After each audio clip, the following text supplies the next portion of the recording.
Ladies and gentlemen, good evening for our summer joint meeting between the district managers and the chairs. We welcome everyone to Borough Hall. Before we begin, can we please have anyone who is representing staff stand up, state their name, and who they're representing. Starting over here. Staff of elected officials besides mine. Justin Connor, Congressman Tom Swazi. Stacey Elliott, Public Advocate Tish James. Yamchi Bunes from Councilmember Prudential's office. Okay? Barry's got 2 votes. In accordance with section 13 of the Borough Board bylaws, the following vice chair has been designated by their respective chair to serve as an alternate at the meeting on July 9th, 2018. Sitting in for Gene Kelty is Frank Macchio. All in favor? I'll make the motion. Second. All in favor say aye. Aye. Against? Our motion is carried. Thank you very much. Now, tonight we have 2 items that I thought would interest both the chairs and the district managers. The first one is the vote on the special permit in the M1 zoning districts. The second item is National Grid. National Grid has been doing a lot of work in everyone's district sitting at this table. So I thought it would be a good idea to bring them in, have a conversation with them about what's going on in your individual districts. Not only are they upgrading some of the system, but also in each district they're going house to house pursuant to an order that was filed in order to put a gas cap in front of people's homes. So I'd like them to talk about it in a much better way than I just did. So I appreciate that. Thank you. The first thing we're going to do is vote on a special permit in the M1 zoning districts. City Planning is here to answer any further questions you may have that came up at your community board meetings.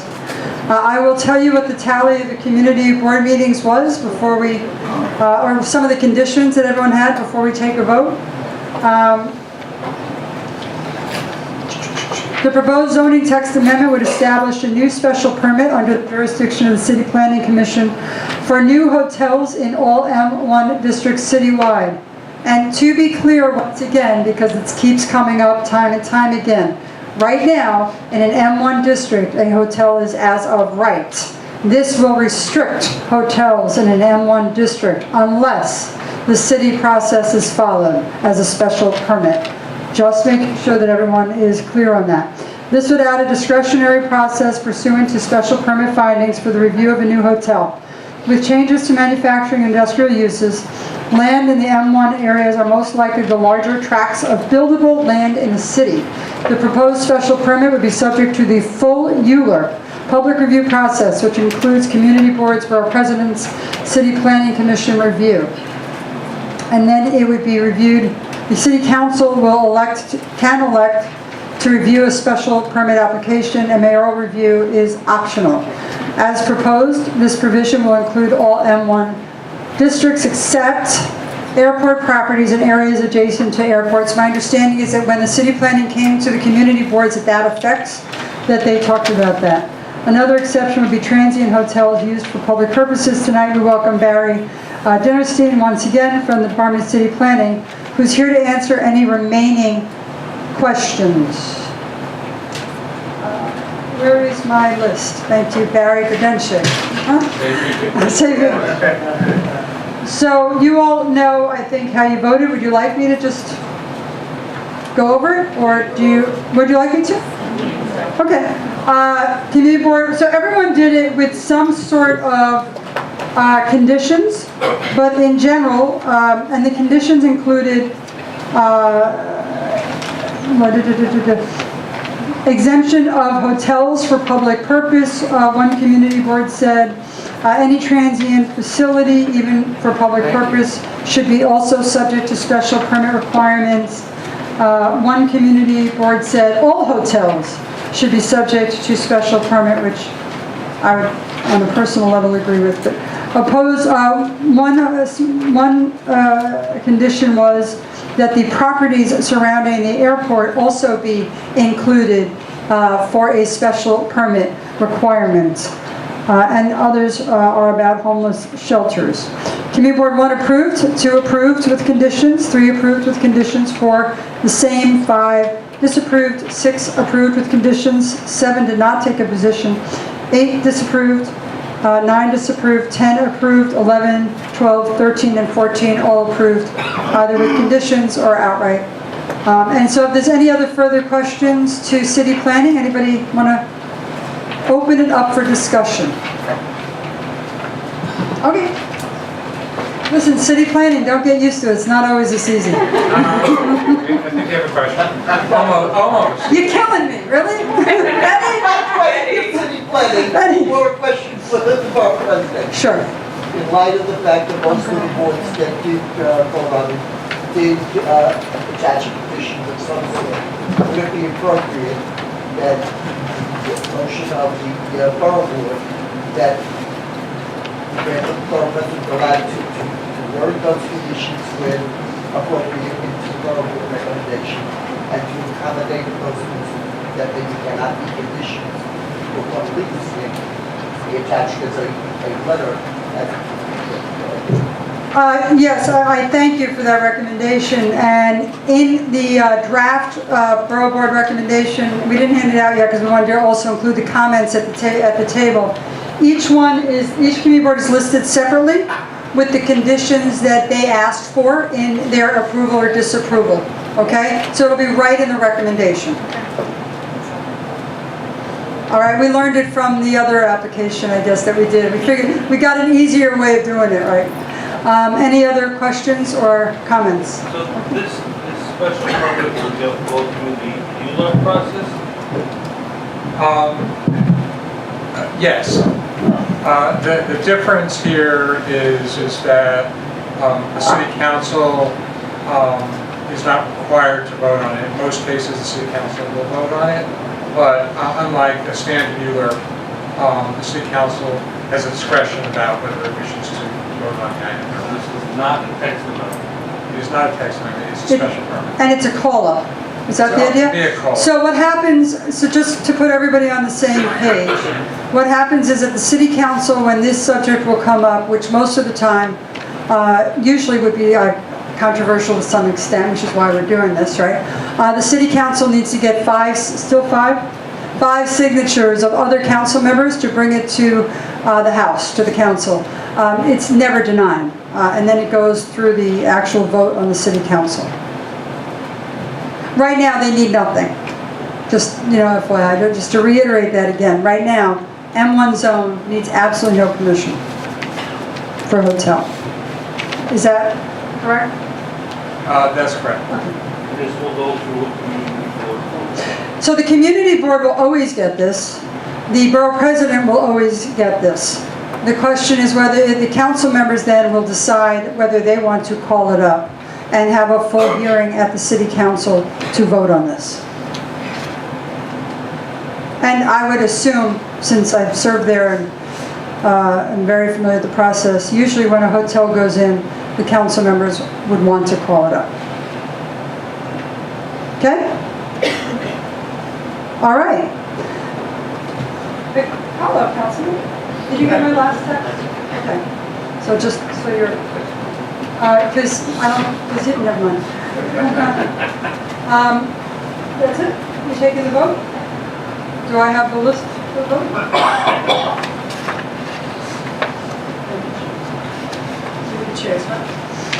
All right. So for this item, the chairs of all 14 community boards and the Queens Council delegation and the borough president will be voting pursuant to the section 384B4 of the New York City Charter. At this time, I'll accept a motion to recommend approval of the proposed special permit for hotels in M1 zones, in addition to adding all of the conditions that your individual community boards gave in their recommendations, added to the borough board recommendation. All right, committee board, Christine Haber moved? Second. Thank you very much. We are going to go through the roll now, right? Someone? No, good, okay. All right, Marie Torianelli.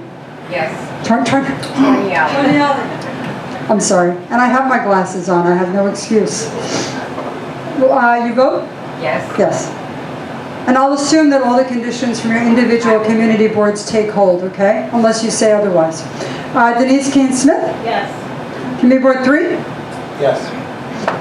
Committee Board 4? Yes. I'm sorry, it's the chairs, as Betty will remind me. Vincent Arcuri Jr. My question is still on the public purpose and the exemption for homeless shelters. How will we enforce that in this, if we vote yes? So I'm going to halt the vote for 1 second and open up again for discussion, just so we're following protocol. City Planning, can you please, my understanding is homeless shelters, transient housing doesn't go in M1. It's in other parts. I'm not, there are facilities that are temporary housing for the homeless that are in M1 district. But not the permanent shelters. The facility, in theory, is supposed to be for transient occupancy, not a permanent accommodation. So it's supposed to be short-term stay for people who are homeless. All right, and your recommendation for disapproval, if I'm not mistaken, for your community board, does talk about that very issue as one of the trepidations about this, okay? So we're not. I'm going back to the vote. We're not getting a straight answer, my vote is no. Okay. Committee Board 6. Vote yes with the amendments that the board put forward. So noted. Vote 7, Frank Macchio. Board, Martha Taylor. Community Board 8 says no, it has to be all or nothing. Richard Smith. No. Betty Bratton. Yes, with all the conditions. Christine Hayter. Yes, with all the conditions of CB11 and the other boards. Renee Cheatham Hill. Approved with conditions. Clive Williams. Yes, with the conditions. Dolores Orr. Yes, with conditions.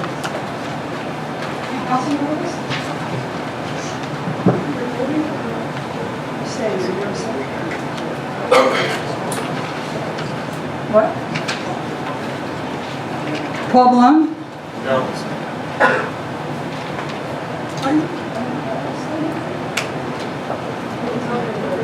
You ever rehearsed together? All right. Peter Cook? Abstain. Okay. Barry Godenchik? Okay. Bob Holden? Yes. Okay.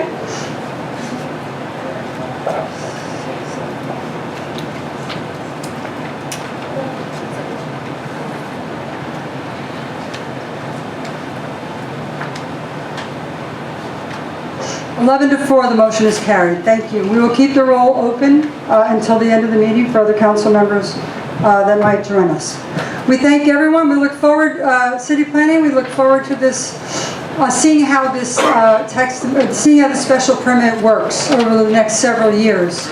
And please understand that we will be watching and look forward to being partners in this as it moves forward. Thank you very much. I'll send around the final. I think it's 11-5. Listen, I will correct the roll after, but thank you, Vinnie. I appreciate every comment that we have, yes. Aren't you late for something? Come on. I should be on the beach. All right, we do appreciate, by the way, these discussions are invaluable also to city planning to hear them. And so I know a lot of community boards put a lot of work and a lot of research into this issue. It's an extremely important one in the city of New York. And it's going to really be a serious one as we move forward to figure out how, from a planning perspective, our districts work. And so we thank you, and we thank city planning for your efforts. Thank you. Thank you. Now we have National Grid is here. So National Grid is one of the largest investor-owned energy company in the world, covering Massachusetts, New York, Rhode Island, and the UK.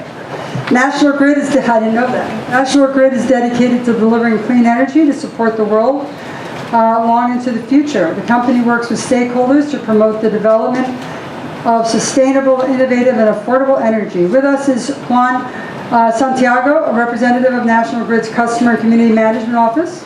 Mr. Santiago will deliver status updates on current National Grid projects in Queens. Which gentleman? Nice to meet you, Mr. Santiago. And you are with? National Grid. I know. You're with the gentleman you're with. Kevin Schwager, he's our manager for paving and restoration. This is Michael Bob, he's the manager for mandatory integrity, all of our major projects that we have. And that's Jay Sheehan, he's the lead program manager for the local Law 30 program. So what we're going to do is we're just going to give a little update on where we are with the progress in your community boards. I've been to most of your individual community boards meetings. If I haven't gotten there yet, I'm young, I will get there, right, throughout this year. No worries. But with that, just introducing Kevin.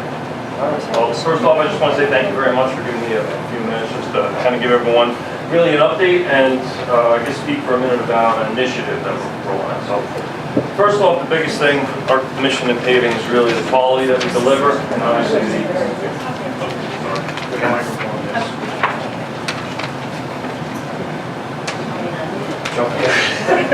There might be a helpful overview of things that makes it work. Absolutely. So, Let's try to follow. So, Frank, would you like to say? No, but you think that we should have an overall overview? well, there's a lot going on. There's a lot going on for National Grid. I think that's right. Understanding also that there are a lot of streets being dug up for other reasons too. And the truth is that while the streets are being opened, the city is, I know some of us may find it's hard to believe that it's been around for a while, but the city is actually trying to do everything at once in the streets.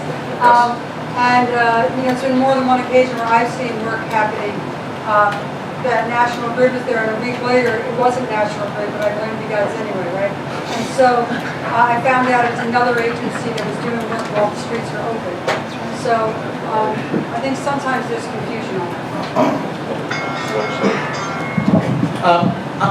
I'm Michael Bob. Let me maybe just give a general overview. So from the standpoint of the work that you see in the streets, I like to think of it as reactive work and proactive work. So the reactive work is what you can see as a result of leaks. So you can see crews there trying to effectively repair. Another one that would be reactive would be a customer who wants gas, and we would perform that work. Another very big one, which I think you're alluding to, is the public works. So DDC, or Department of the DP, they have projects to replace sewers and water mains. And as a result of their work, over gas mains may need to be relocated as a result of that. So you may see National Grid in one location doing work, and then a few months later,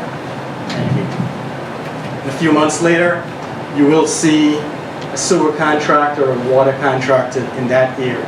And you may be saying, what the heck's going on? So that's just a feeling from the reactive side. From the proactive side, that's where my department comes in. We have a work plan, and we try to effect that work plan throughout the years. And that's the leak-prone pipe main replacement program. Currently, I have a list of projects in Queens by community board, so I can leave that for the community board managers. But just to give just a big perspective, 30 miles of gas main replacement slated for Staten Island, Queens, and Brooklyn from the proactive side. Queens, we have 8.5 miles. Currently, we've completed 1.5 miles. We have 5 miles that's in progress, and we have 2 miles that is not started as yet. So we have a list. This list basically tells you every on-street and cross-streets, and if there are any issues that you have, I would ask you to reach out to Juan, who's the community board manager, and we can take any issues or concerns there. Sure. I don't know if I have enough for every, but please. You can request a copy. Yes? Okay.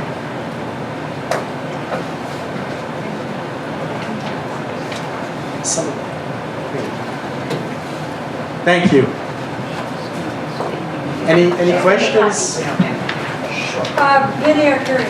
So is it not true that also in reactive, if there's an excavation within 3 feet of your existing cast iron, you replace the cast iron after the fact, so we've been seeing that also? Correct. So there are cases when, like a sewer contractor, so he may come to repair a leak or broken lateral, and if they impinge on a gas main, you have to. They're making them now more. Yeah, I just said, you're using the name National Grid here, but to keep us out in the streets, are we not seeing independent contractors who are doing this work? So our major contractor in New York City for National Grid gas work is Hallen Construction.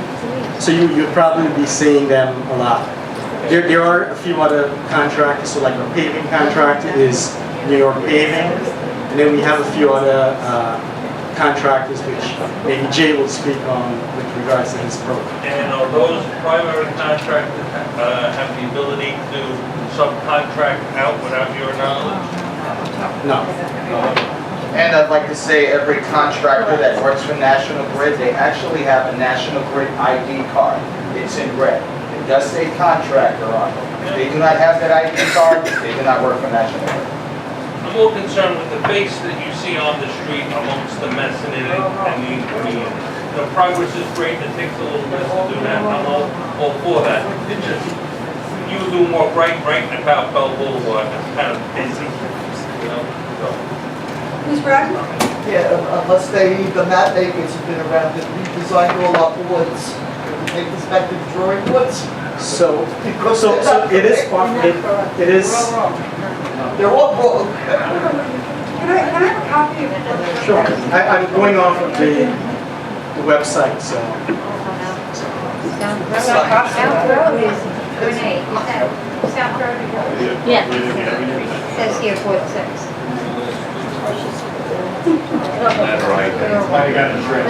So maybe that's a mistake. Okay. But we can certainly, after this, what we can do is send it through Warren to. I will have it Guys, direct. let's have one meeting. Let me just, I'm sorry I had to step out for a second. But this is all the work that you're doing right now? Correct. All the work you're doing right now? For the main replacement For program. the main replacement valves, this is all you're doing? No, not the valves, the main replacement program. The local law 30 program. Right. Jay will speak on that.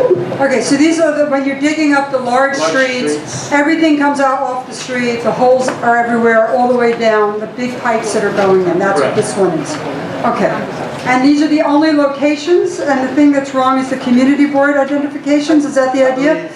So for the district managers and the chairs, are these the only locations that you know of that larger work is being done? All right, so Mr. Carey, where are you thinking about, so you can ask them directly? That carries that full length of, not Seneca, what's that? I think Flushing, no? Flushing, and then the other one, east-west, where the water main and sewer lines are going in, old gas mains. So Cypress? So there's a whole section of Ridgewood that's not listed. Okay, are you aware of that? So that's the reactive, that would be the reactive. I can only speak of the proactive. Your gas main work in Middle Village, Yes. east of 80th, west of 80th Street, south of So all the time. So the Middle Village agreement. Okay, so is what you're saying that, thank you, Councilman Koo, thank you. What you're saying is that this list really only is those that you're proactively upgrading. Correct. And that you have made a determination that these pipes are too old and they need to be replaced or upgraded to accommodate the capacity for the area. This is not, there's a leak and you're going in to fix it. Correct. It's not Okay, that. so do we have someone here who can answer the questions about the reactive that the chair is asking about? No, we do not. He wasn't available. Do you have a list? South Middle Village, there's a whole area of new mains going in, they didn't finish, they've been going in, relocated, all new plastic, the whole thing. It appears to be a proactive work. If it's reactive, we don't know about the project that you're reacting to. Right, and if it's reactive, it means something went wrong somewhere, so that the community board should probably know about it. So, okay, so is there anybody, someone making a list on my staff? There we go. Okay, so we're making a list also for the chairs so that you know that. Is there anybody else who has to report any larger projects that are not on this list that you'd like to know whether they're reactive, whether they're proactive or reactive, but they're not on this list? No? You have a project? Because that's my question right now on the floor. Which is your project? Northeast Queens, just from Clearview to Bell Boulevard. The streets are all opened up, and I happen to know it's gas piping. So that's probably Con Edison's territory. Actually, Councilman Grodenchik? well, that project is substantially complete now, the one in Bayside Hills. I am actually a National Grid customer. I'm one of only 6 in my neighborhood. I meet like right where the pipe is. So, but they are doing more of that work. We're a little more over that, but that's why I was talking earlier that it's hard to communicate. We understand. So right now, they're going to answer National Grid questions, and we do understand. Maybe the answer is to next time have DOT here to talk about all the different projects and streets that they're opening up to accommodate for things that need to be done all at once, right? Because we want them to do that, right? But it'd be nice to have a little bit of a warning. So we're going to look up Frank Maggio's street? Okay. All right, we appreciate that. Anybody else? No. Thank you. No, that's just the larger projects. Now we're going to talk about, sorry, Councilman. Local Law 30. Local Law 30. The Local Law 30, we're very excited to talk about Local Law 30. Good evening, everyone. My name is Jason. I'm the program manager for Local Law 30. So what Local Law 30 is a mandated program by the Fire Department of New York and the New York City Department of Buildings that requires us to install an external safety shut-off device on all gas services in the New York City area before December 2019. So we understand even though it's a mandated program, it's heavily customer appointment driven. So we have our contractors. There's 3 currently in Queens. We have Hawkeye and Community Boards 1, 3, 4, and 6, Hallen in 9 and 10, and PCM and Community Board 13 so far. What's the name of it? I'm sorry, 13. PCM. Yep. There's another company. What's the second company? Hallen. What's in that one? In which community board? 10? But you guys said the White House was a different thing.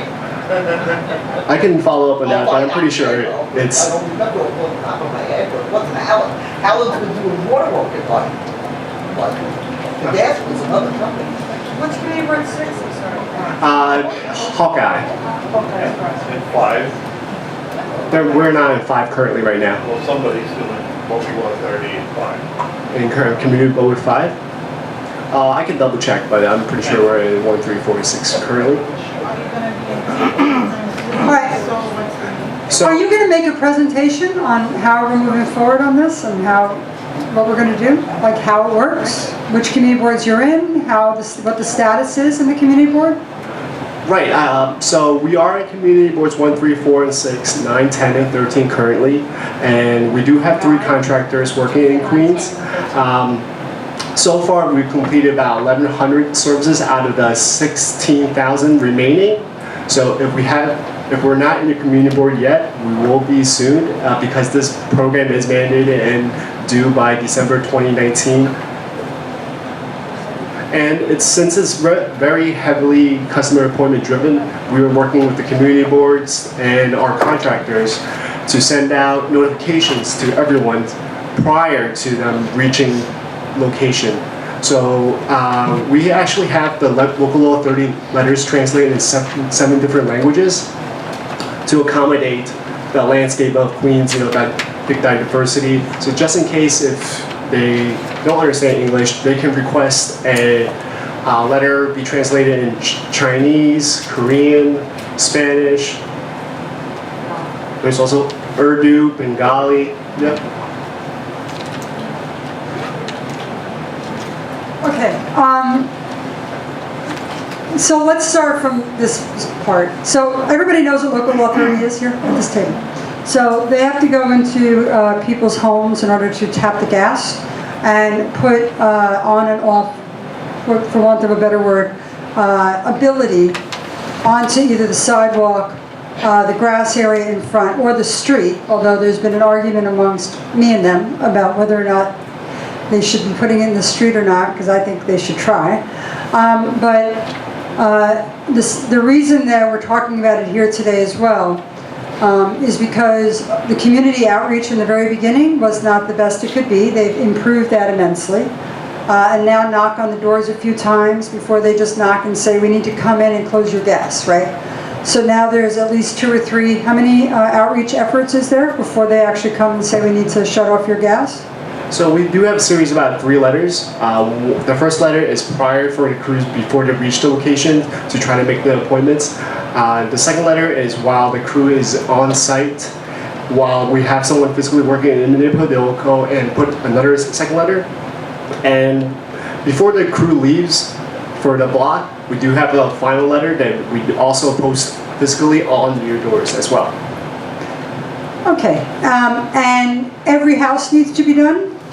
It might not be every house, but we do have a list about 16,900 right now. Okay, does every house need to be done? Every house does have to be done, yeah.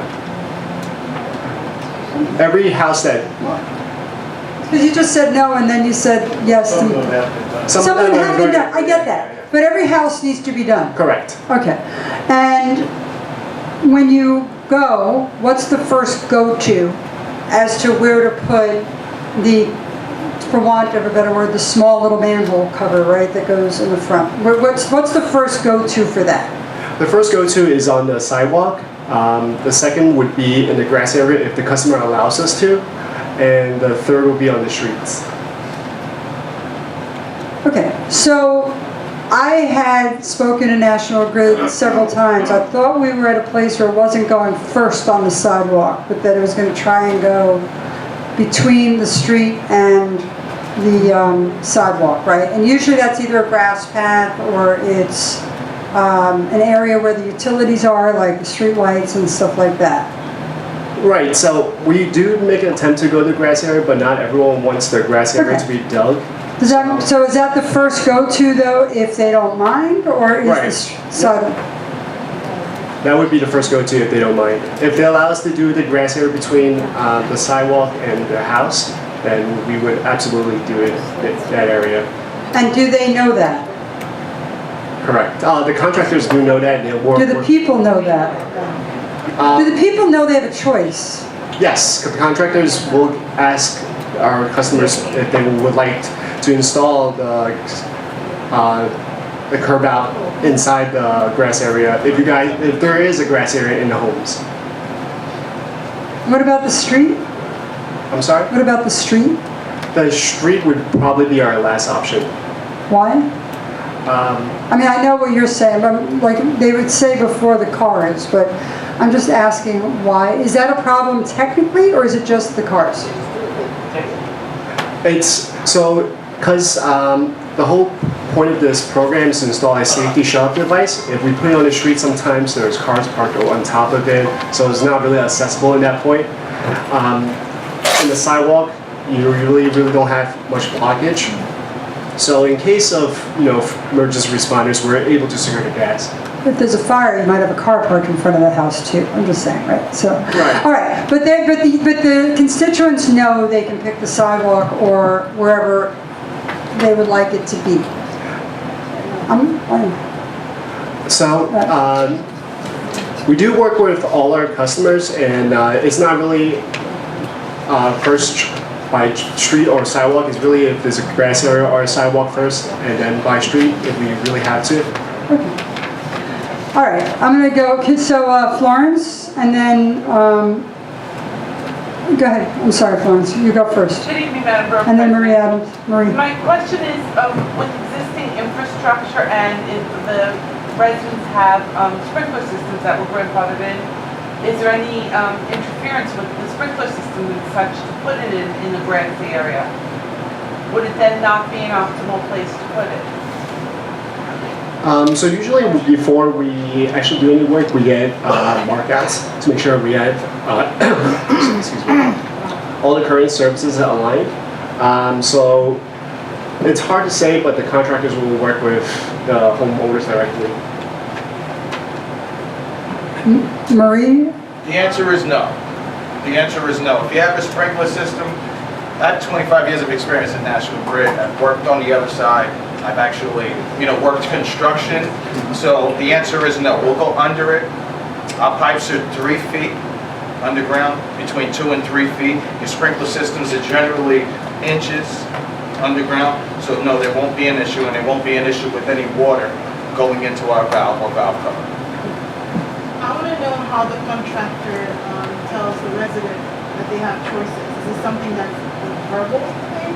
Are they given a notice so we have something in writing as to what the options are? And because if it's verbal, how do we know that the contractors are really doing what they say they're doing? Right, so it is a conversation that the contractor will have with the homeowners directly. Yes, correct. I have a question. Currently in my sidewalk, there's a square, call it a manhole cover, that when I had my sidewalk done, we had to be very careful to do it around it. Now, if that's a gas cutoff, isn't it? What is that? That could be a test box. So if it's square, it can be a test box. We generally have test boxes for steel piping. So we have wires connected to our steel piping, and we actually check our corrosion with that. It's corrosion level of the steel piping that's underground. Okay, That's something else. Our external shut-off devices are round. They're round. So this is the order. We have Clive, Vinnie, Joe, and Martha. And Martha. Go ahead. Yeah, thank you. So to go back to something our President raised, the question, how does the customer know that they have options? Now, let me give you some background. I kind of know in practical terms, dealing with contractors, they're not very often customer friendly. And I don't think you spent a lot of time training these guys in interpersonal relations, how to deal with people, how to make people feel comfortable.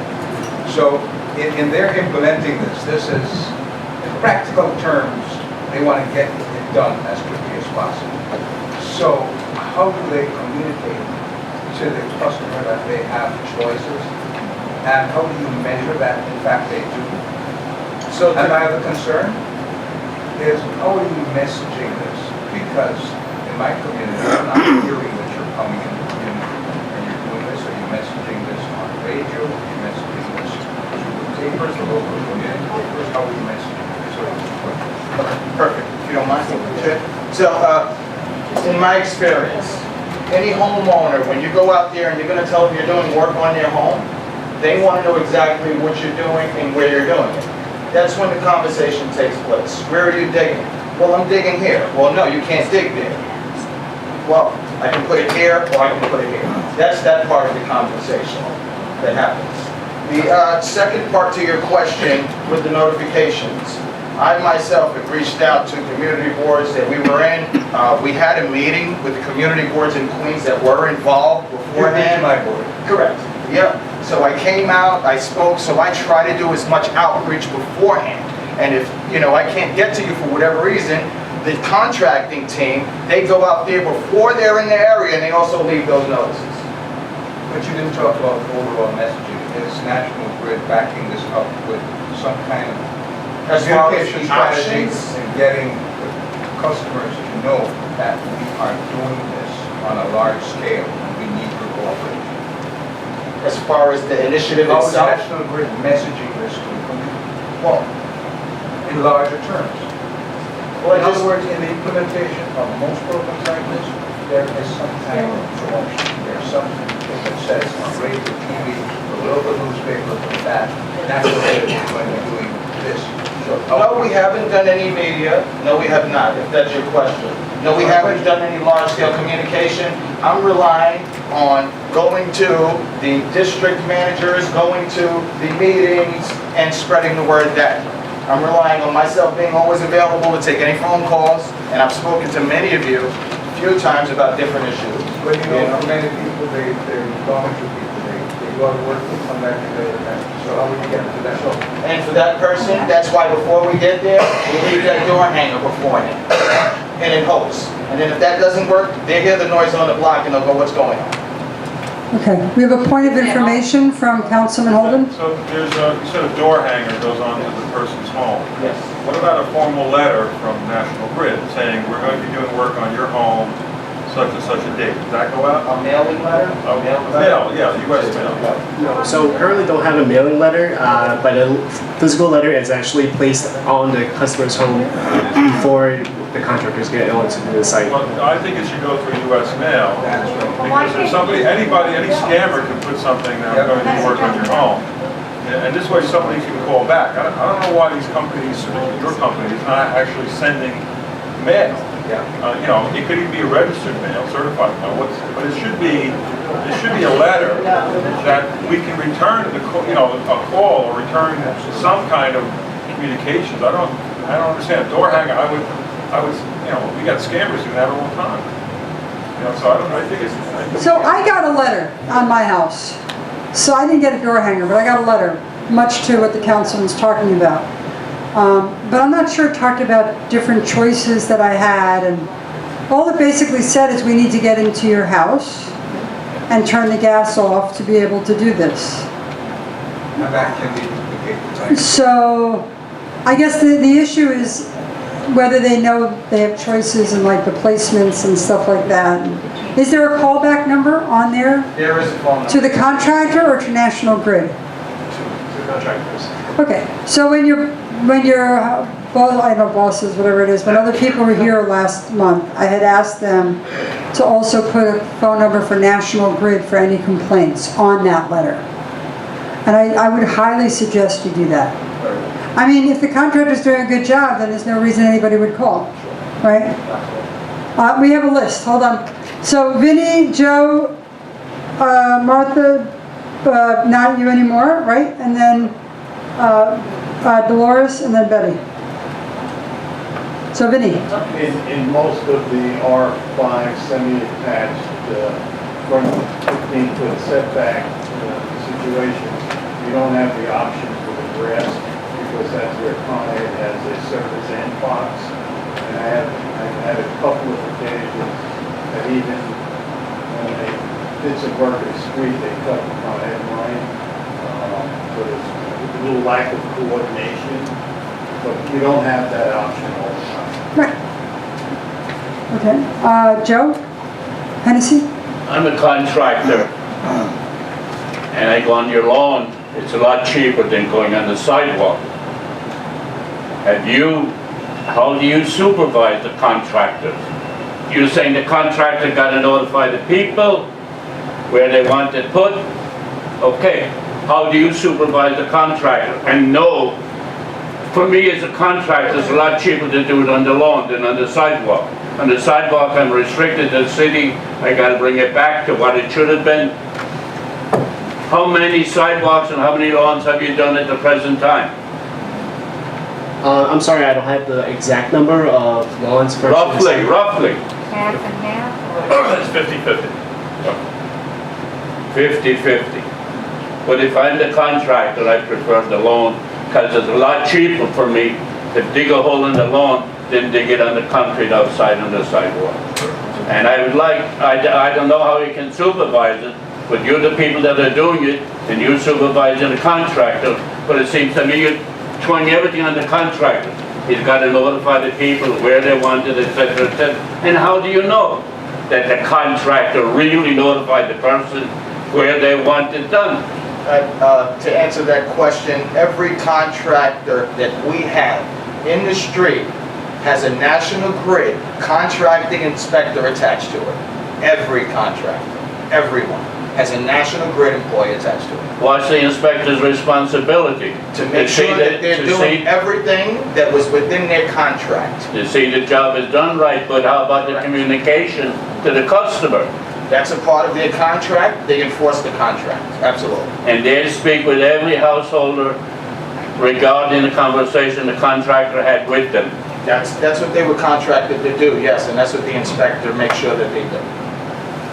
Thank you. Martha? Yeah, okay, so, if at the end of my driveway, in the road, nobody can park at the end of my driveway, there's a round circle, that says gas on it, that's just gonna be left that way, is that correct? Correct, so that's what our local authority program looks like. It is a circular, but it says gas on top of it. That's what its safety is. It's about this. About this big. That might be, yeah. Yep, give or take. So that's it, nobody's gonna argue with me that he wants to move it into the grass. No, that's it. That's it. When they come, you just say no. And you make a great point. So if you have one, if you have an existing one in your premise, right, we don't go back and we move it. You have one, you're not on the list. Dolores? I was just And then Betty. wondering why National Grid wouldn't do a bill message to all their customers in New York City saying New York City required this local law 30 and what it is. If you haven't had it done as of yet, by December of 2019, every household will have this. So to make people aware, start introducing the idea to them that they don't think it's a scammer coming and hanging a door hanger. So,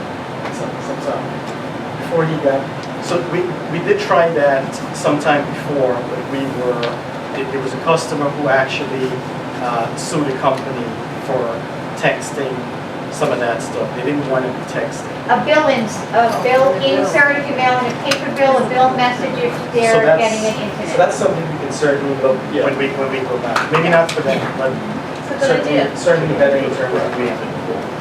Betty?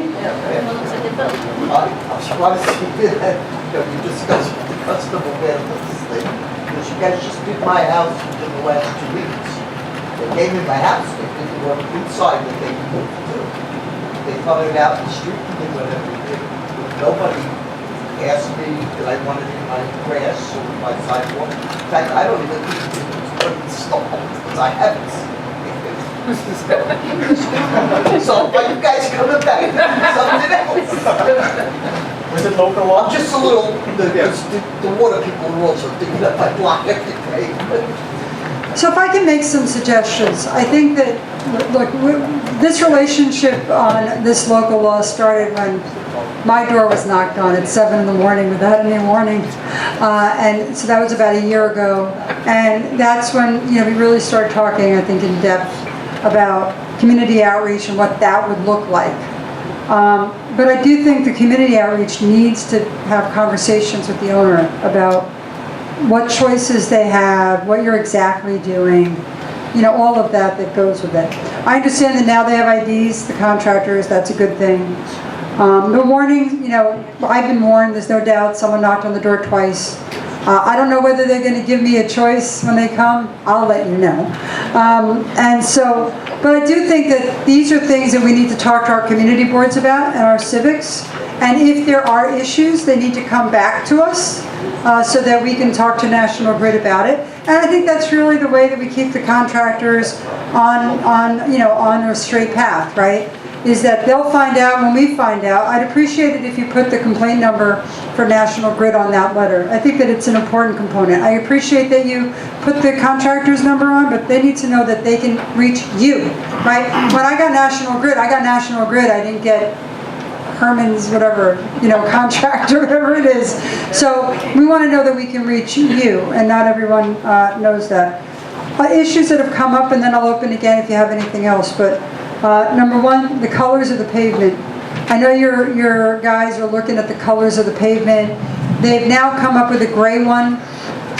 Just so everybody here knows, in the very beginning, my complaint was that basically, as I said, they're leaving my borough in a checkerboard. And that's really what it looks like.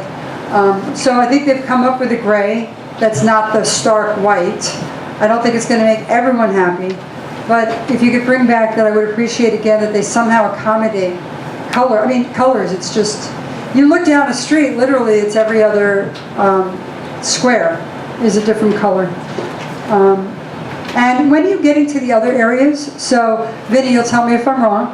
So 1, 3, 4, 6, 9, 10, and 13 are being done. When you get into 2, 5, 7, 8, 11, 12, and 14? Okay. Just checking. When are we doing the other ones? I don't have an exact timeline for you, so sorry about that, but definitely before December 2019.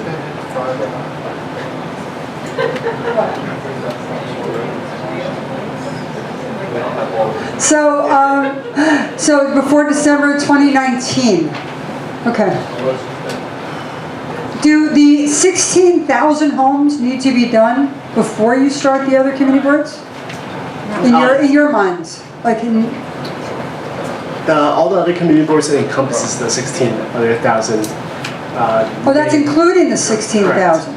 Yeah. So are you finishing one community board before you start the other ones, or? Yep, so we usually confine the contractors to an area before we move on to the next area. So depending on how fast we can get the appointments and how fast we can complete the work, we move on to the next community board, next street. There's only 17,100 homes that needed to have this gas cap. Everyone else either had one That's only, or, huh? that's only in Queens. Yeah, no, I got that. Just surprised it's not more. It was done in the 60s. Within the last 20 years, these are older homes, vintage homes, but within the last 20 years, we've been doing it on our own. Every time we go, run a new service, we automatically turn and shut off the lights on. Marie, you got the final question, I think. For community board changes, we want to know when you're going to come, like you have to give us at least a couple of months. Don't tell us you're coming next week or something like that, because we want to put information in our newsletter, we want to invite you to a meeting to speak to our board and give information. So we want to make sure that we get that information out to our residents so we can come and listen and know what to expect. A few months, again, might be difficult only because, it depends on how efficiently, the contractors work at it. But, when we know that they're near ending and we're moving into another one, that's when I start having a conversation with you. When Jay starts having a conversation, I come to your community board and well, your maybe meeting. don't wait until you're 90% done. Maybe 75% done. We can tell them that maybe you're coming, maybe if you don't have a date, we can start the conversation with our residents.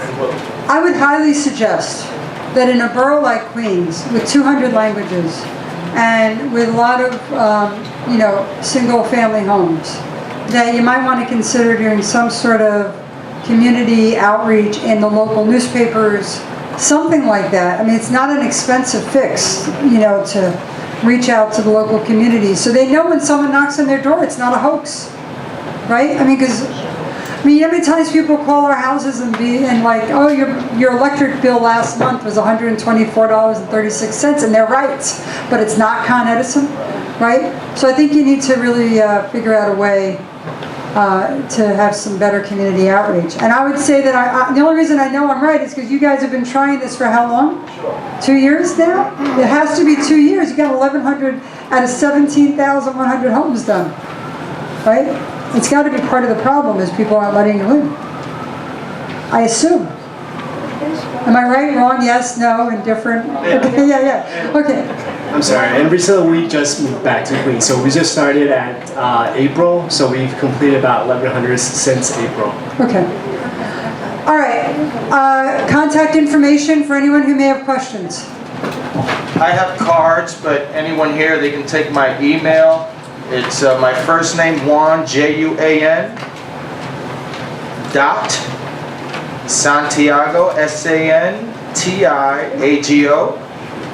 at nationalgrid.com. So again, that's Juan, dot Santiago, at nationalgrid.com. And we'll circulate it. Vicki, we'll circulate that, John. Renee, quick. It was, I don't know if Ms. Reddick wants to say something. You want to say something? No. When you moved out, we all started, because the community board numbers are wrong on this thing. Okay. Right, we know that. The addresses apparently are correct. The community board numbers are wrong. So we know that, and they're going to circulate to me a new list. Okay, but apparently the addresses are correct? The street names and all of that. A neighborhood seemed to be correct, but the numbers are wrong. Okay. And then the other thing is, I think Dolores, right, had the best idea. You need to put it on the bills in red and tell everyone not to just open the door because they see, make sure the person has a deed, but everyone needs to be warned every month until you come. Keep it on the bills that people already have until you're finished with the job. Please be, notice that we're going to come to your neighborhood if you don't have one already. And put it in red so everyone opens their bills. So I think that's the best idea to get it out, right? Okay, thank you. All right, September 17th is the next Borough Board meeting at 5:30. The next Queensborough Cabinet is the 18th at 9:30 a.m. Do not come here in August. We will not be here as a meeting. So, yes, September 17th at 5:30 is the next Borough Board meeting. Please take a look at the Cats concert series. We have concerts coming up. It was wonderful last night. Oh, it's Rockaway. It was fun, right? Thank you. I'm singing again on July 24th, but I'm not doing Be My Baby. It's with the orchestra. So, everybody have a great August, great summer. We'll see you in September. Thank you so much.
Run the new bike a lot. You're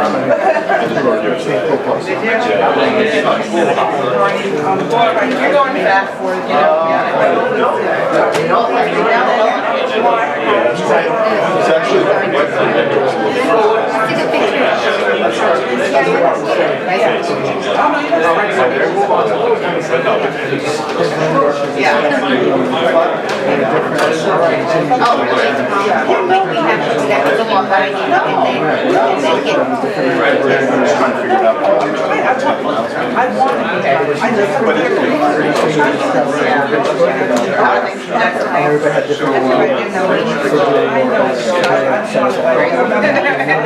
Crazy. I mean, that's really Broadway.